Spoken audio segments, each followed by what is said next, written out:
उसका फौज तो 4 गुना है, उसका एयरफोर्स 6 गुना है और उसकी नेवी 8 गुना है पाकिस्तान से।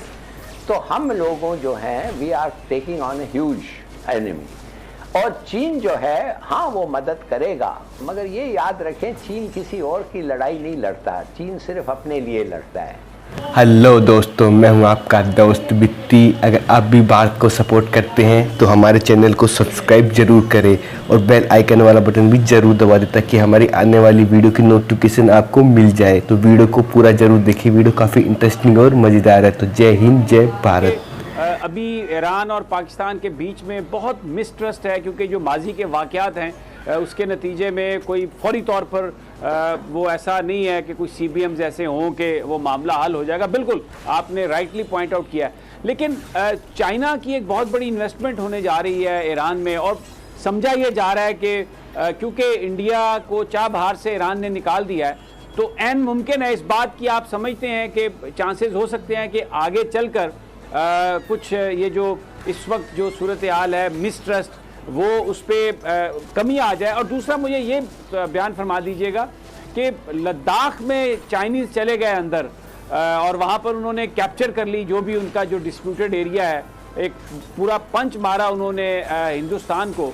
तो पाकिस्तान जो है कश्मीर में जो हुआ, मुसलमानों के साथ इंडिया में जो हो रहा है, जिस तरह LOC पर वायलेशंस हो रही हैं, तो क्या पाकिस्तान भी कोई इस किस्म की एग्रेसिव सोच बना सकता है कोई इंडिया को सबक सिखाने के लिए?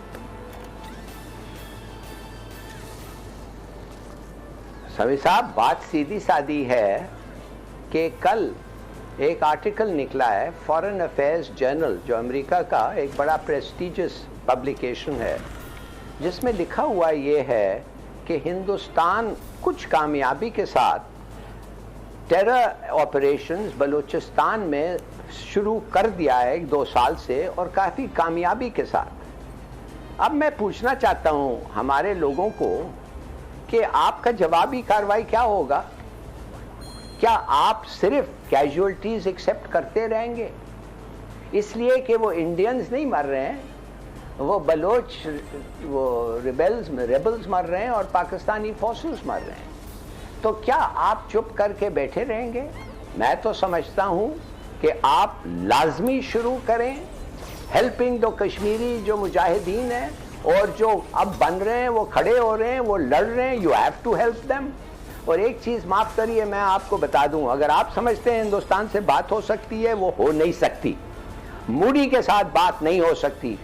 मोदी के साथ एक शर्त पे बात हो सकती है कि ये पूरा अगस्त 5 का ये वापस ले, और वो ले ही नहीं सकता, और अगर वो लेगा तो he won't be prime minister of India. तो मैं तो कुछ देख ही नहीं सकता हूँ except trouble and perhaps war. मेरे ख्याल में इससे हम बच भी नहीं सकते, इसलिए कि हिंदुस्तान ने एक डिलिबरेटली कॉन्शियसली एक चॉइस किया है। वो चाइना का फैक्टर आके कॉम्प्लिकेट कर दिया है उनके लिए, मगर मैं आपको लिख के देता हूं, नहीं तो बाल्टिस्तान से गिलगित बाल्टिस्तान और उधर से अटैक लाजमी था। उन्होंने सिग्नल भी कर दिया था, उन्होंने कह भी दिया था, और उनके मैप्स पे इंक्लूड भी कर दिया था। और अब वेदर रिपोर्ट्स गिलगित बाल्टिस्तान के इंडियन रेडियो अनाउंस करता है as if it is a part of Indian territory। तो ये आप ना समझिए कि इधर कुछ अमन आने वाली है। I am sorry, I am very pessimistic. ठीक है, अच्छा, अभी 2-4 दिन पहले लाहौर में यहाँ पर एक बड़ी मीटिंग बुलाई थी जनरल कमर जावेद बाजवा ने, जिसमें रिटायर्ड मिलिट्री ऑफिसर्स भी थे, और ये बड़ी वैसे तो गाहे बगाहे वो मिलते रहते हैं, लेकिन इस स्केल पर ये जो भी ये था जो गैर मामूली इसको समझा गया। तो आप समझते हैं कि जैसे आपने कहा कि बात तो हो नहीं सकती, तो Pakistan army is also mindful of that, और ये जो अपॉर्चुनिटी है इस वक्त चाइना की लद्दाख में मुदाखलत के बाद, कि मेरा सवाल फिर वही है कि कुछ करने की पोजीशन में होंगे, हम जाएंगे, और अगर नहीं जा रहे तो आप क्या समझते हैं क्या वजह है इसकी? क्या कोई अमेरिकन प्रेशर है? नहीं, मेरे ख्याल में कि हम जाके एक जंग शुरू कर देना हिंदुस्तान के साथ लद्दाख में, इसलिए कि चीनियों का और इंडिया का कुछ उधर ये है, या हम सियाचिन को फिर कैप्चर करने के लिए इस वक्त मेरे ख्याल में ये हमारे प्लान्स में नहीं है। मगर 2-3 चीज़ें तो बिल्कुल मेरे ख्याल में वी हैव टू डू। देखिए, माफ़ करिए, अगर खुदा न खास्ता अगर सऊदी अरेबिया के साथ हमारा सपोर्ट कुछ डाइल्यूट हो गया तो हम जो हैं, हमें वेपन्स और फ्रैंकली वेपन्स और मिलिट्री असिस्टेंस की बहुत ज़रूरत है। इसलिए कि जो हमारा दुश्मन है उसका फ़ौज तो 4 गुना है, उसका एयरफोर्स 6 गुना है और उसकी नेवी 8 गुना है पाकिस्तान से। तो हम लोगों जो हैं we are taking on a huge enemy. और चीन जो है, हाँ वो मदद करेगा, मगर ये याद रखें चीन किसी और की लड़ाई नहीं लड़ता, चीन सिर्फ अपने लिए लड़ता है। आई थिंक कि अगर हो सके तो हम लोगों को जाके एक अरेंजमेंट करना चाहिए होगा चाइना के साथ, एक गुड डिफेंस अरेंजमेंट। देखिए, सीटो तो हमने साइन किया था, सेंटो तो हमने साइन किया था, और through out the cold war हम एक अमेरिकन के एलाई रहें। हम क्यों रहें? नहीं कि अमेरिकन हमें फिक्र तो कम्युनिज्म सा नहीं था, हमारा तो फिक्र हिंदुस्तान का था।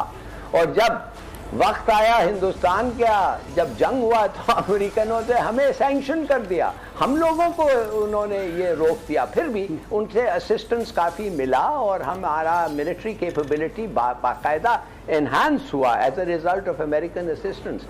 इधर भी अगर हमारे साथ अच्छे दोस्त हैं और है चाइना, मेरे ख्याल में we should try and go in for a mutual defence agreement. India ने क्या किया था बांग्लादेश जंग के पहले? इंडो सोवियत ट्रीटी साइन किया था, और उस ट्रीटी का क्या नतीजा था कि चाइना न्यूट्रलाइज हो गया। रूस ने, ब्रेजनेव ने कहा अगर चीन तुम उंगली उठाओगे हिंदुस्तान के खिलाफ तो हम उनके साथ आके लड़ेंगे तुम्हारे खिलाफ। अगर हमारे साथ ऐसा कोई अरेंजमेंट हो जाए चीन के साथ, बड़ी अच्छी बात होगी। इसलिए अमेरिका तो हमारा खिलाफ हो गया और अमेरिका इंडिया का तो स्ट्रेटेजिक एलाई बन गया है, उनकी एग्रीमेंट हो गई है स्ट्रेटेजिक अलायंस। तो हम जो हैं अब the only country we have is China. हाँ, तुर्की